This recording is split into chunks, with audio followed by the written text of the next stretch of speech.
This week, Chinese designers from children to professionals are making waves in Milan, the Italian capital of fashion. With millions of visitors from all over the world, this year's edition of Milan Design Week is for the first time showcasing China's most up-to-date designs.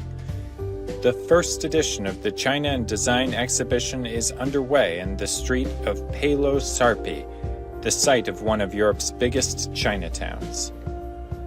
我们这一次带着我们的这个儿童设计，由儿童来设计的这个装置艺术作品，来到了米兰设计周的中国周。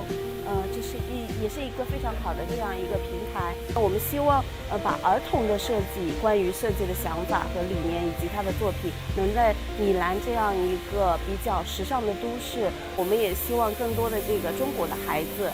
能够有很多的机会，能够把他们的作品展现在国际的舞台上面，传递关于中国自然啊、中国文化啊以及中国传统的这些魅力。